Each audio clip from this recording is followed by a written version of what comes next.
Lectura a esta porción de la Biblia. Es el libro del profeta Jeremías, capítulo número 18. Profeta Jeremías, capítulo número 18. Gracias, Señor. Isaías, Jeremías 18. Gloria al Señor. Gloria a tu nombre, Jehová. Gloria a tu nombre. Vamos a considerar esos primeros 6 versos que aparecen allí. Amén, sí, Señor. Cuando lo tengan conmigo, dicen un amén, un gloria a Dios. Amén. Santo eres, Señor. Cuando estén listos, dicen un amén. Amén. Sí, Jeremías capítulo número 18. Amén. Dice así la palabra del Señor a la letra, y tengo el honor de leerla en la autoridad de nuestro Dios, Padre, Hijo y Espíritu Santo. Gracias, Señor. Palabra de Jehová que vino a Jeremías diciendo: levántate y vete a casa del alfarero, y allí te haré oír mis palabras. Y descendí a casa del alfarero, y aquí que él trabajaba sobre la rueda.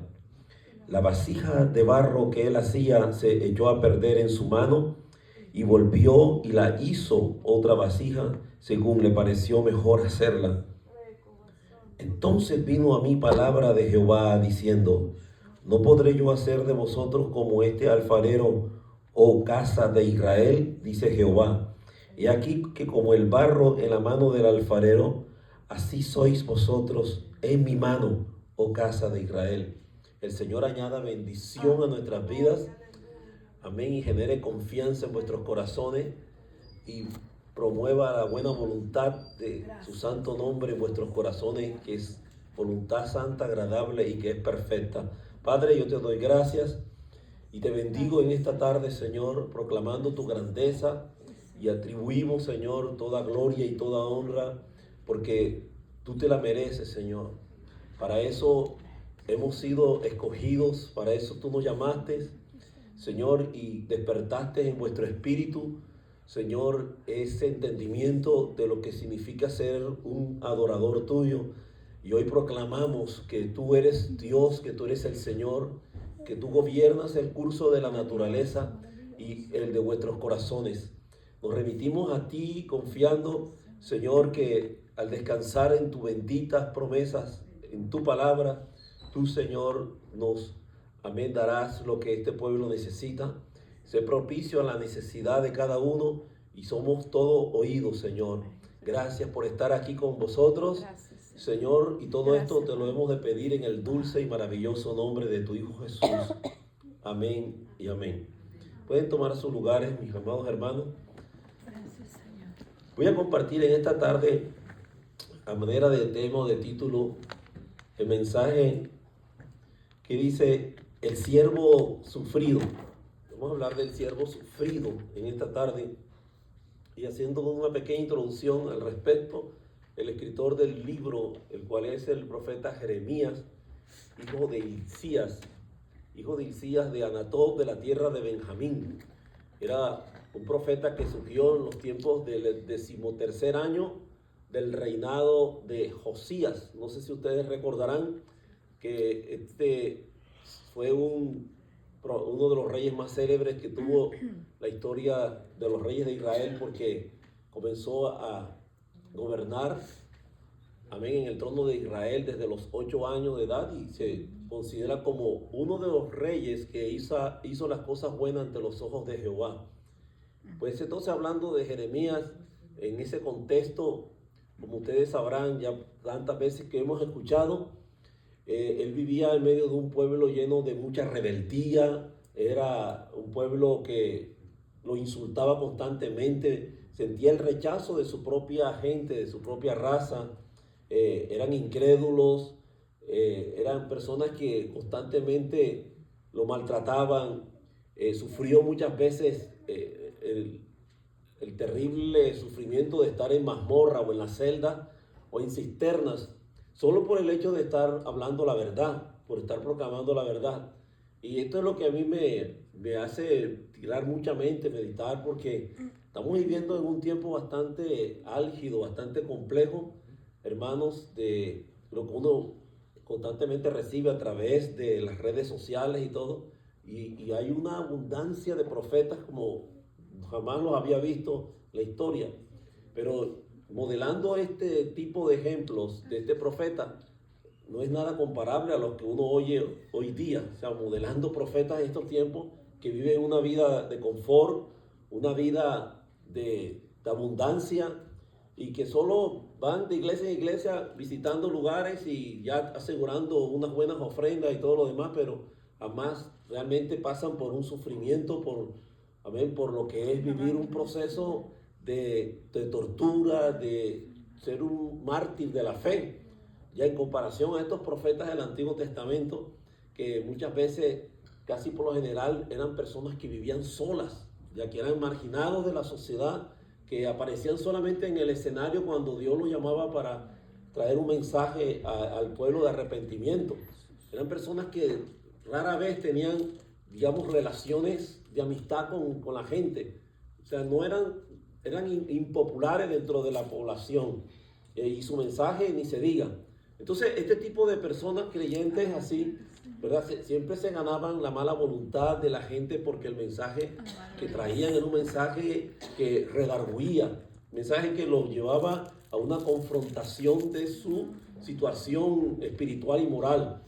Entonces, Dios, amén, nos está llamando a eso, ¿verdad? Que despertemos de las cosas que están por venir, hermanos amados, porque yo creo que sí va a venir un avivamiento sobre la tierra. Ya de hecho comienza Dios a hacer movimientos de un mover del Espíritu Santo por muchos lugares. Pero recuerde estas palabras que le estoy diciendo, no soy profeta, amén, no quiero pretender ser tal cosa, pero lo que se avecina en este planeta es algo muy serio.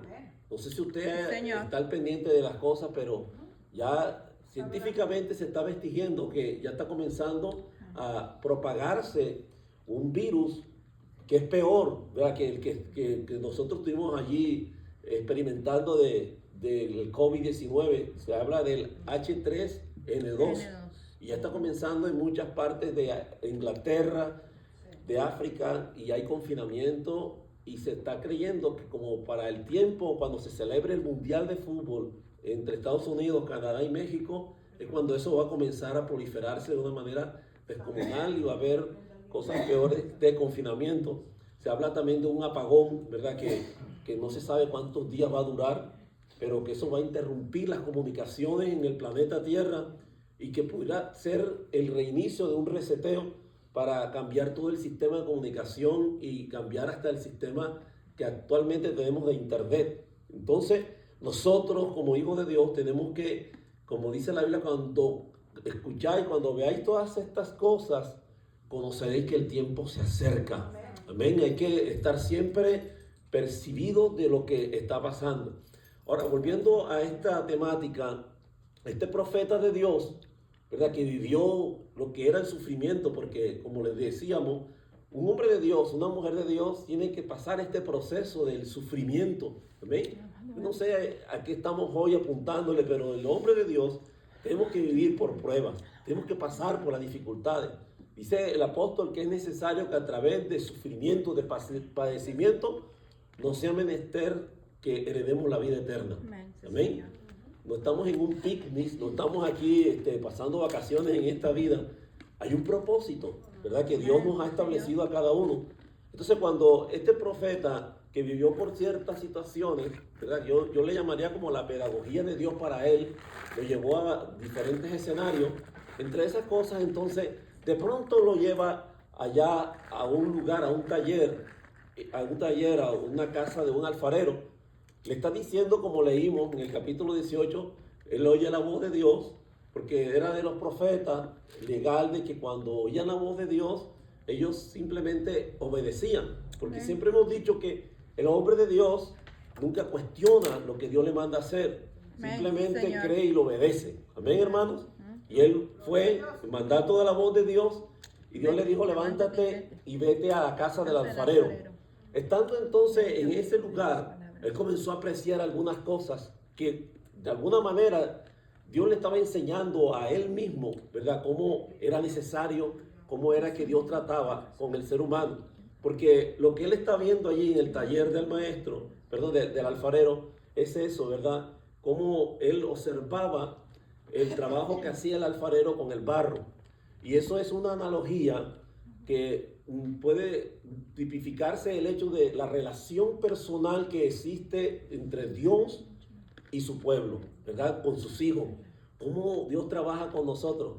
El hecho de ver él ese escenario de cómo el alfarero tomaba en sus manos el barro, no era con un fin de que él creyese que Dios estaba jugando, o el alfarero jugaba con el barro, sino que Dios estaba haciendo una labor, estaba haciendo algo serio, estaba trabajando sobre ese barro.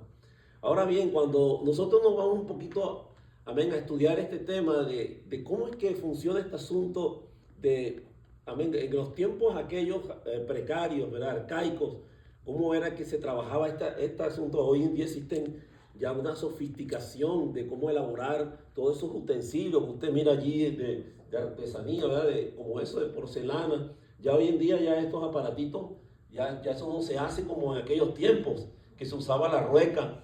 Ya, miren esto como qué bonito se ve, ¿verdad? Pero ya no es ni siquiera de arcilla, son otros materiales. Entonces, lo que estaba allí pasando era lo siguiente. Primero, no había electricidad en esos tiempos. Todo se usaba de una manera muy precaria, ¿verdad? Muy anticuado. Usaban como un pedal para en un torno darle movimiento a la rueca o a la rueda, y así usar el torno para que el alfarero con sus manos libres, mientras él con el pedal movía la rueca, entonces le daba forma al barro. Pero, ¿qué era lo que inicialmente no aparece allí, que era lo que hacía habitualmente el alfarero? El alfarero, como era un experto artesano en estas labores, se iba al lugar donde a él, a su vista, a su apreciación, él hacía una elegibilidad del barro que consideraba mejor para esto. Se dice, de acuerdo a los expertos, que existen más de 200 elementos de este material, de la arcilla, más de 200 clases de arcilla, pero hay solo 8 en el mundo que son las que son útiles para darle forma a lo que ellos quisieran elaborar. Entonces, cuando el alfarero toma esos pasos a continuar a seguir, lo primero que hace es hacer una selección del lugar donde va a tomar ese tipo de arcilla. ¿Entiende? Primero la escoge.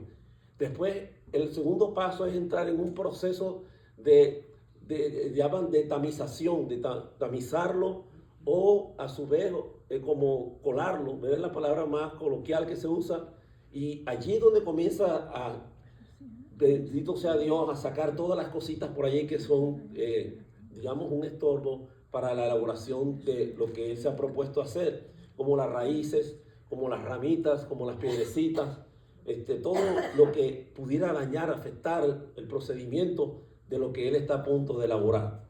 Entonces, cuando uno comienza a pensar en esto, o sea, yo no sé por qué me conecto con lo que cada uno de nosotros ha vivido, que el Señor, por su amor y por su grande misericordia, nos ha escogido, ¿verdad? Yo no sé de qué situación, de qué lugar Dios a ti te trajo, ¿verdad? Quizás puede ser que muchos de nosotros aquí testificamos, éramos la cosa más terrible, lo más vil del mundo, no sé, la piltrafa humana, pero nadie puede decir que éramos unos santos, porque todos éramos pecadores.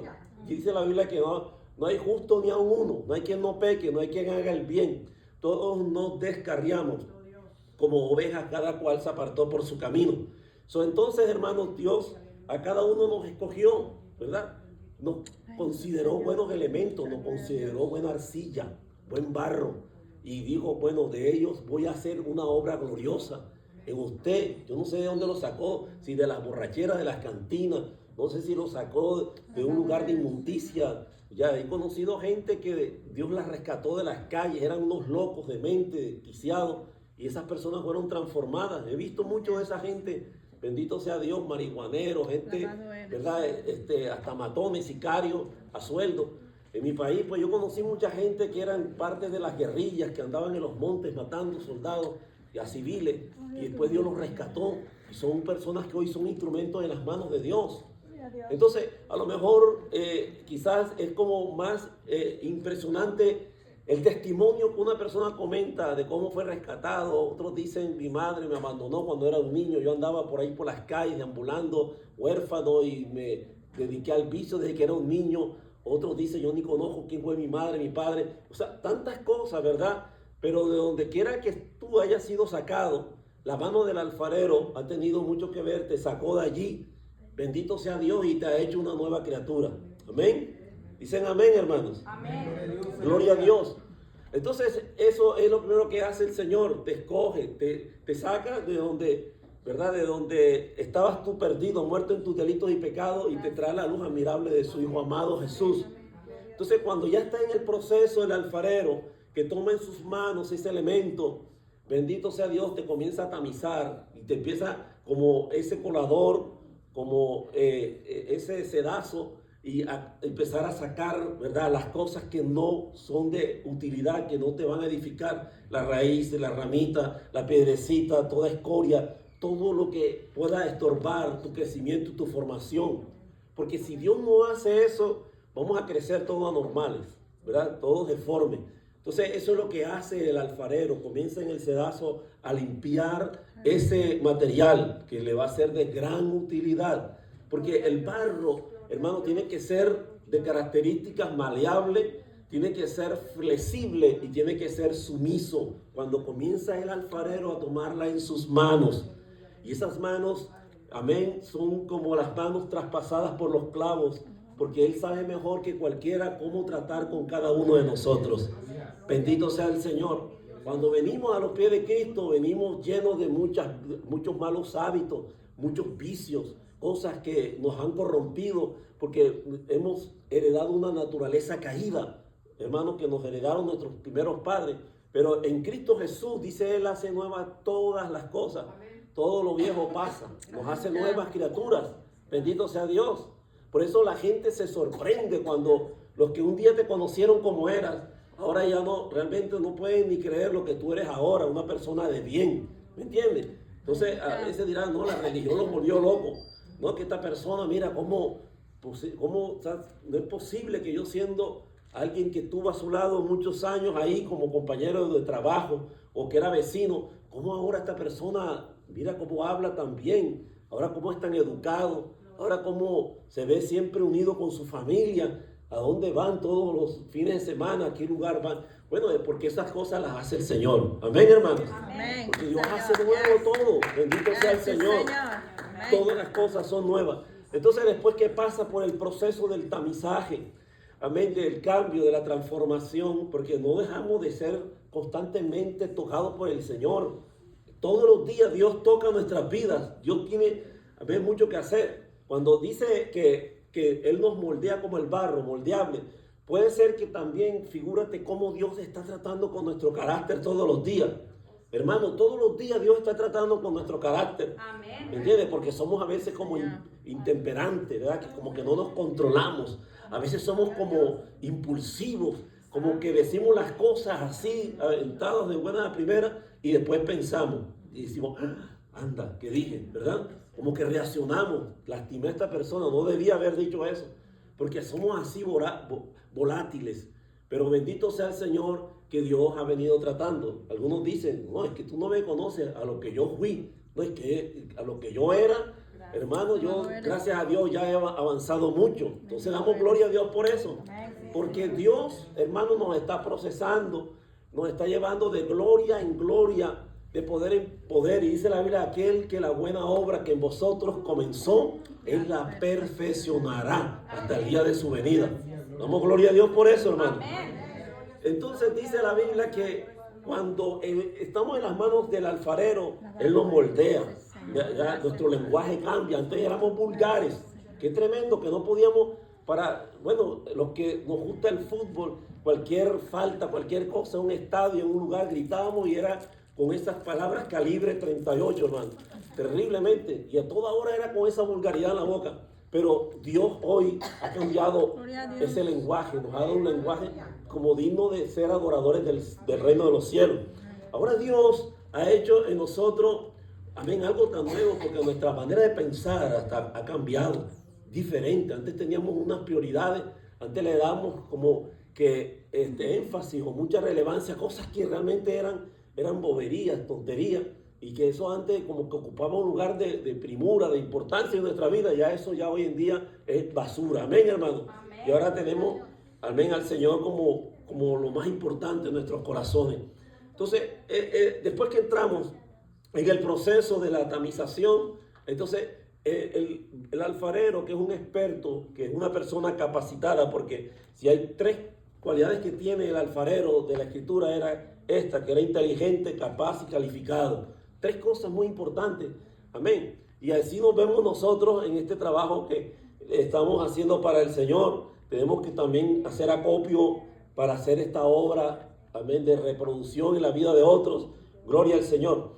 Pero entonces, después de lo que hace el alfarero, es el tomar en sus manos otro recipiente con agua y remojar el barro, eso que está tomando ahí en sus manos, hasta que se convierte en una masa. Bendito sea Dios. Comienza él a hacer una masa allí.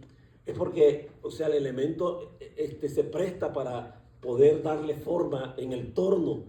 Entonces, así que nosotros cuando ya venimos a la vida, a la presencia del Señor, somos ya personas sensibles, ya somos personas maleables, ya Dios nos puede trabajar, porque toda carga que estaba sobre vosotros, todo pecado que nos asediaba, ya eso quedó atrás en el pasado. Entonces ahora ya dejamos que Dios haga lo que tiene que hacer. Yo siempre recuerdo, como la hermana, ¿verdad?, que hoy hizo parte, ¿verdad?, de la dirección del devocional, nuestra hermana Marlene. Ella, esos cantos a mí me trasladó a mis tiempos cuando me convertí. Pero hoy estaba yo pensando, wow, este mensaje, esta reflexión me llevó a los cantos aquellos como ese que dice, tú eres el alfarero. No sé si ustedes lo recuerdan. Dice que tú eres el alfarero que con tus manos me has formado. Y mientras pasan los días, pasan los años, más te venero. Rompe mi copa, rompe mi cántaro, rompe mi vaso y hazme de nuevo. Porque estos cantos de antes, hermano, eran alusivos a textos de la Biblia. Porque lo que dice, rompe mi copa, rompe mi vaso, rompe mi cántaro, pero hazme de nuevo. Porque así dice ese pasaje de allí, que cuando el alfarero estaba elaborando con sus manos el barro, lo que él estaba haciendo se echó a perder. Entonces, que aunque muchas veces esto suceda, amén, Dios en nosotros algo está queriendo hacer en nuestras vidas. Pero ahí me detengo, porque el otro coro dice, dice también, tú eres el alfarero que con tus manos me has formado, y mientras pasan los días, pasan los años, más te venero, ¿verdad? O dice el otro canto,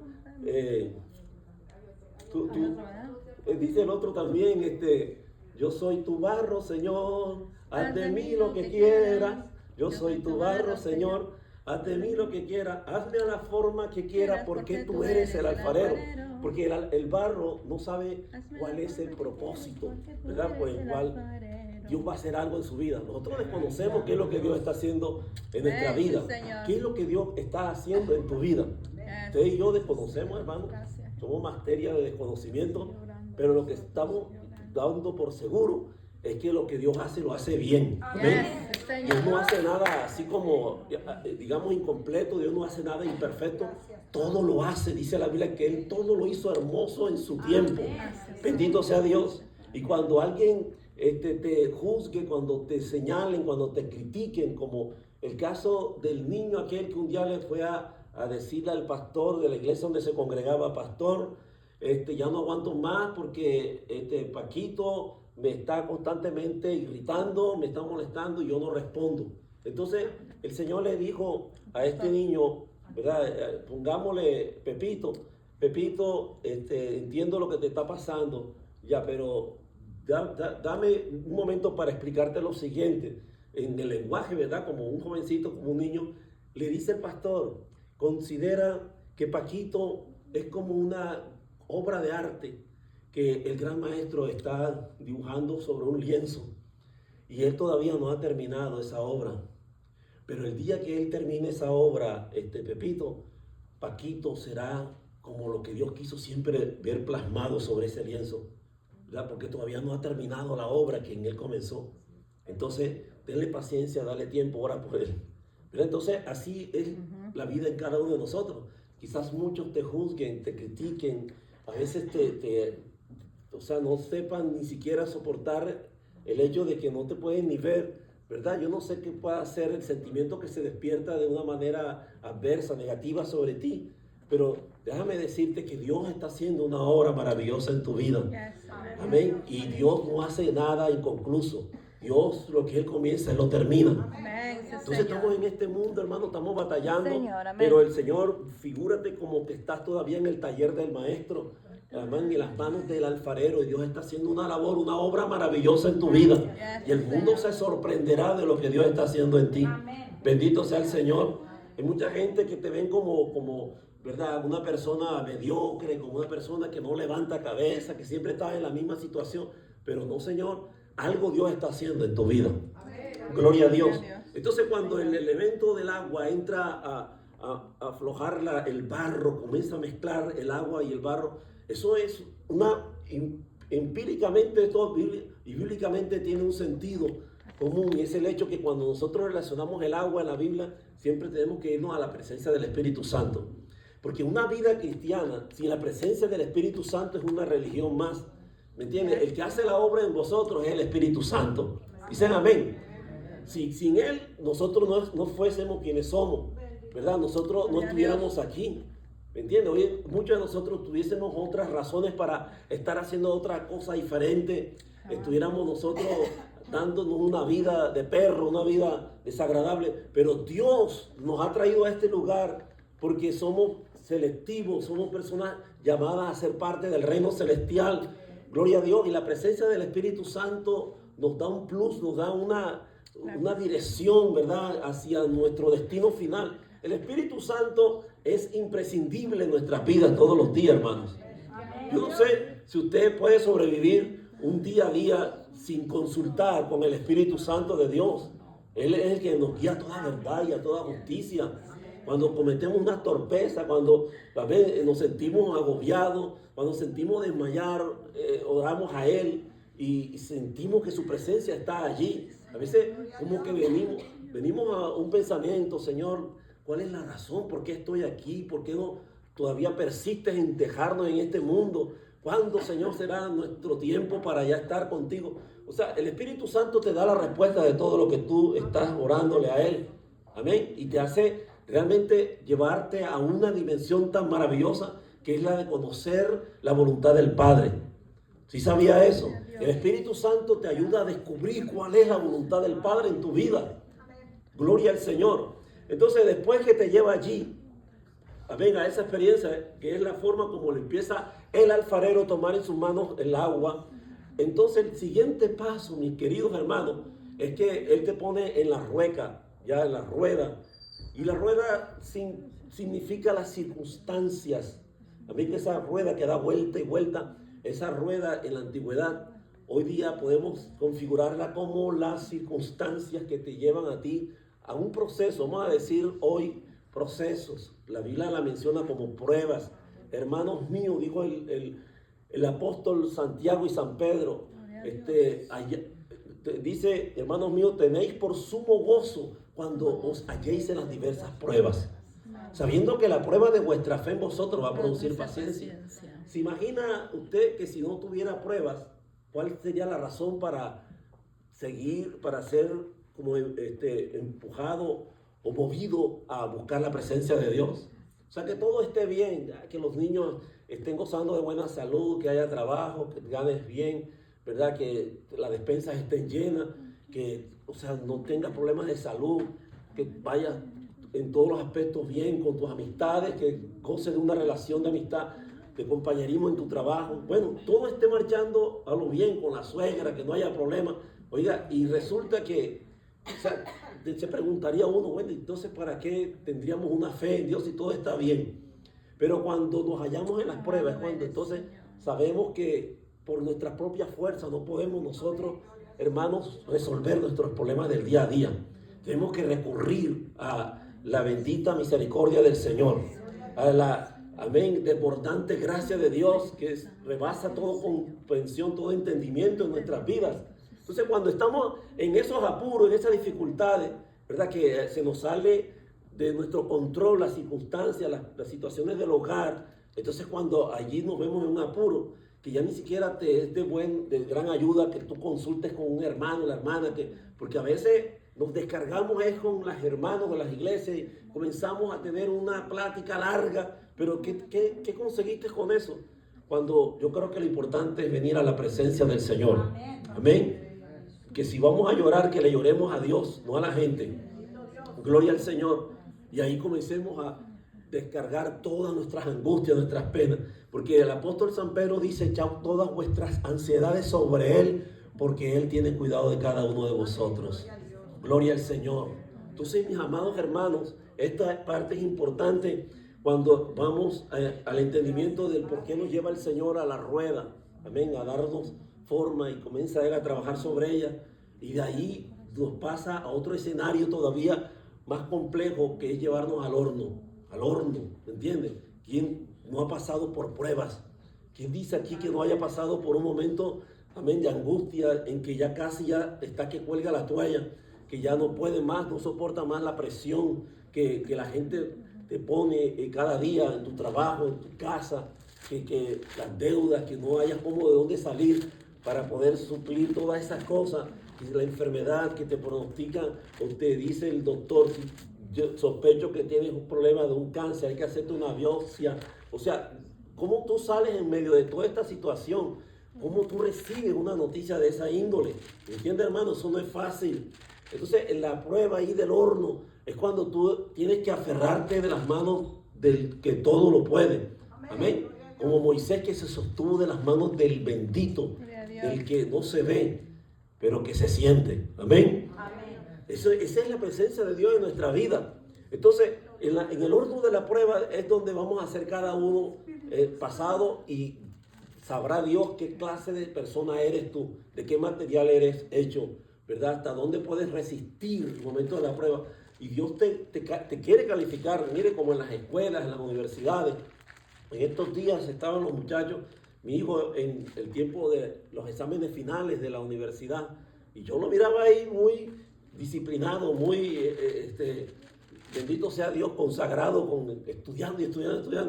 Y aún ahí, al final, cuando le preguntamos cómo salió rampante, ¿verdad? En su calificación, la pasó, pero si no se hubiese metido allí de lleno, ¿verdad? Hubiera salido peor, ¿entiendes? Entonces, hermanos, Dios a nosotros, que nos lleva a diferentes tipos de escenarios, de procesos, amén, nos lleva a experiencias cada día de nuestra vida, amén, de índole familiar, aquí de la iglesia, en el momento más inesperado, te somete a una prueba. A ver, que cuando se habla, por ejemplo, del perdón, ¿verdad? Un sermón, hoy el domingo hablaron del perdón, y no sabes tú que si en el proceso de la semana de pronto se te presenta una situación en la que tú tienes que poner en acción lo que aprendiste. Porque entonces, si estamos solamente oyendo sermones que te entra por un oído y te sale por el otro, ¿cómo podremos nosotros entender que es que Dios te está poniendo esa prueba? Ya un examen, un test o un quiz que le llaman, para ver si calificaste, si pasaste. Amén, hermanos míos, no os extrañéis cuando os halléis en las diversas pruebas, porque sabes que la prueba de vuestra fe en vosotros producirá paciencia. Amén, hermanos. Entonces, cuando llegamos a esta parte del mensaje, dice la Biblia, retomando, ya voy entrando a la parte final de esta reflexión, y dice la Escritura en el verso 3: y descendí a casa del alfarero, y aquí que él trabajaba sobre la rueda. Verso 4: la vasija de barro que él hacía se echó a perder en su mano, y se volvió y la hizo otra vasija. Mire, me llama poderosamente la atención. Yo no sé si usted alguna vez se ha dedicado a entrar a meditar lo que se conoce como un mensaje hilativo, un texto tras el otro, ¿verdad? Y llegamos al verso 4 y dice: y la vasija de barro que él hacía se echó a perder. ¿Qué hizo que la vasija se echara a perder? Por la dureza. Mira, yo aquí tomé una nota de esto y puse por la dureza. La vasija se echa a perder en la mano del alfarero por las dificultades del material, por la dureza, por la impureza, por la falta de consistencia, por piedras u objetos extraños. Se echó a perder el barro o la vasija que ya estaba tomando forma. Vamos a darle como una comprensión más ilustrativa, que ya el alfarero estaba formando con sus manos bendito sea Dios, la vasija. Y de pronto, cuando ya él consideraba que ya estaba en el momento culminante para darle la última finura y ya terminarla, se echa a perder en su mano. El material, de alguna manera, ¿verdad?, surgió algo inesperado.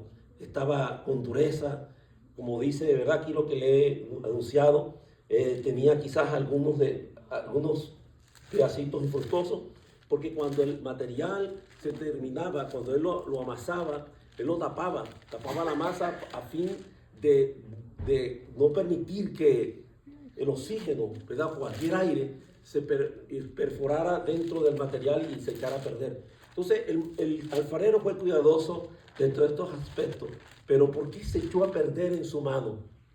¿Por qué razón? Porque muchas veces ya eso no depende, si se trata de hacerlo a manera de una alusión a las cosas que corresponden a lo espiritual con Dios, ya no es algo que compete a Dios. Amén. Dios nunca jamás echará a perder lo que en sus manos está. Amén, por Él hacer. O sea, Él está haciendo algo muy serio en tu vida, pero somos nosotros los que muchas veces estamos portando algo en el corazón, algo que no es apropiado, y dejamos que eso mismo nos dañe, nos afecte, nos corroe, nos corrompa, ¿verdad? Y lo que Dios está haciendo termine en ese paso. Porque muchas veces, amén, sin darnos cuenta, nosotros, por ejemplo, somos los que provocamos, digamos, el hecho de afectar una amistad. Echamos a perder una amistad con alguien solamente por sospechas, por los dimes, ¿verdad?, los diretes, por malos entendidos, por malas interpretaciones de cosas que se hablaron. Algo que se construyó por años, de pronto por un momento de nuestras vidas se echó a perder. Otros quizás echaron a perder un matrimonio, ¿me entiendes? Porque no hubo los elementos necesarios para crear puentes de comunicación. Había quizás muchas palabras ásperas, no había respeto, dejaron permitir que ciertas maneras que no son correctas dentro de una relación personal, íntima, en una vida matrimonial, dañara, afectara, ¿verdad?, ese buen proceder, y por alguna bobada, ¿verdad?, vamos a llamarlo así, que pudo haber sido rescatable, se pudo haber restaurado, prefirieron por el orgullo, la altivez, decidir mejor dejar las cosas ya que se echaran a perder. No, está bien, mejor cada quien por su lado, cuando eso se pudo haber rescatado. Gente que echaron a perder un ministerio, ¿entiendes? Por el orgullo, por la arrogancia, porque hicieron cosas que Dios nunca les había mandado hacer, porque comenzaron como hizo el rey Usías, que comenzó él a considerarse que podía, porque había hecho muchas cosas, era un hombre inventor de muchas maquinarias, un ejército poderoso, un hombre con un alcance impresionante para poder trabajar la tierra, en la agricultura, maquinarias de guerra. Hizo muchas cosas interesantes el rey Usías, pero se metió en un área que Dios nunca le había mandado.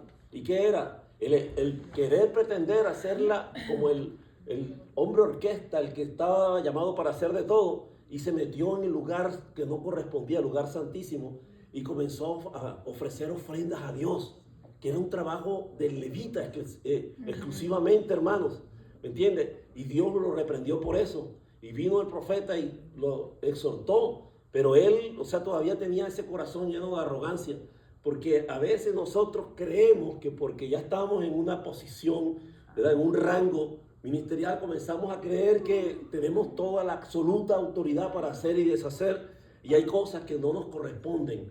Entonces, por esa razón nos echamos a perder. Bendito sea Dios por la poca humildad en vuestros corazones, algo que Dios estaba cuidándolo, trabajándolo con sus manos, pero no dejamos que Dios hiciera el trabajo completo. Entonces necesitamos ser muy receptivos a la voz del Señor.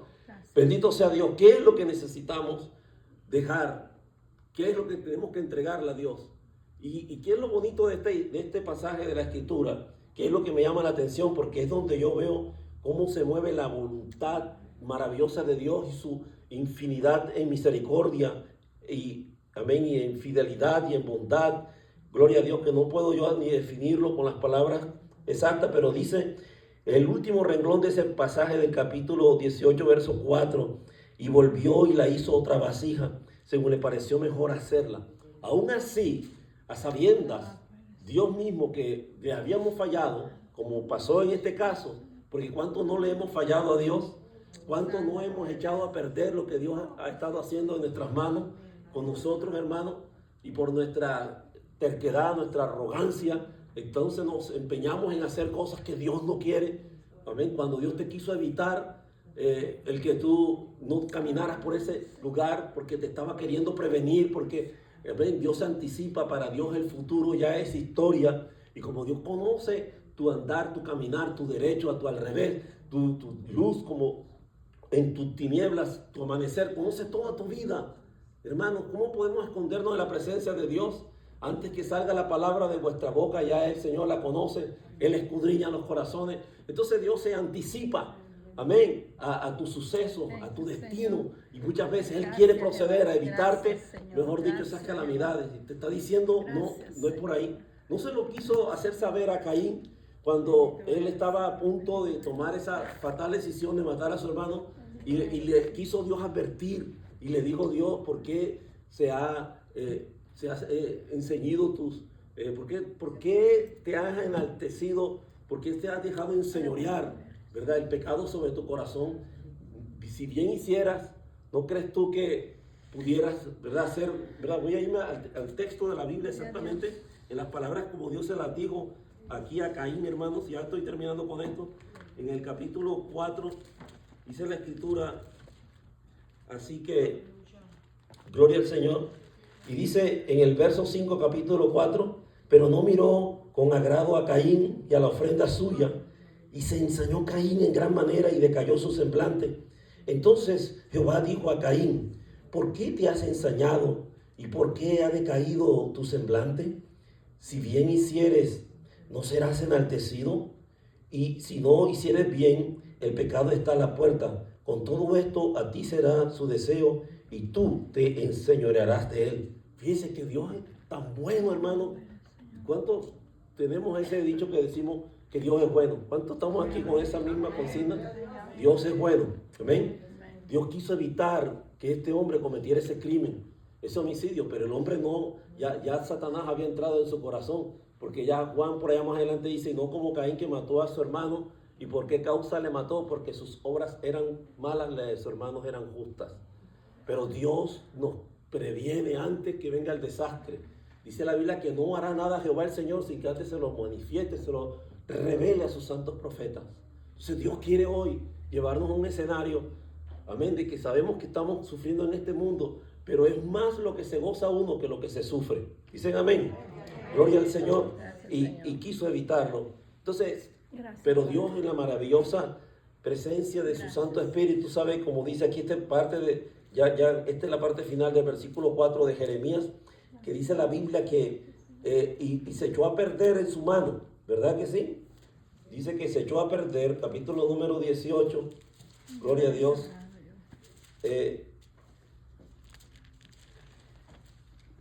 Gloria al Señor.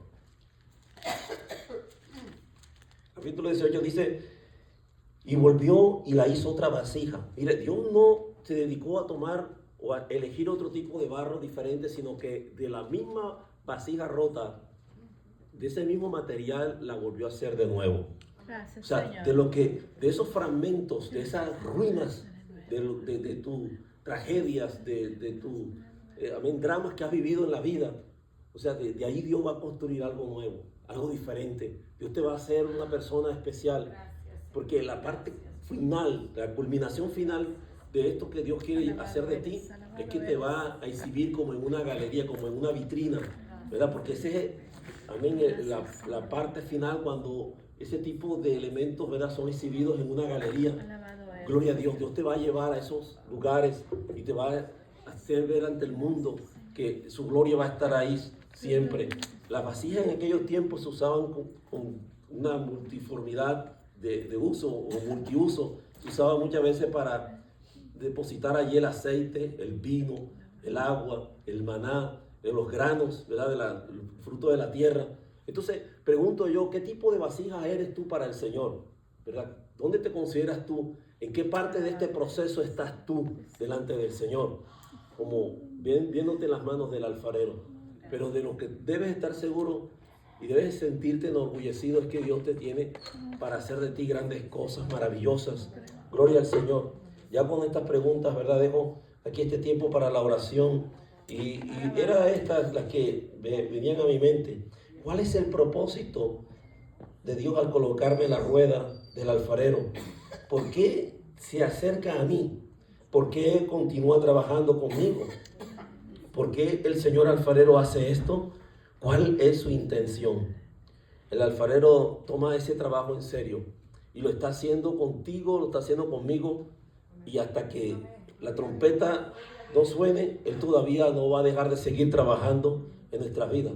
Como dice el canto, que Él trabaja para los que en Él confían. Vamos a cerrar nuestros ojos.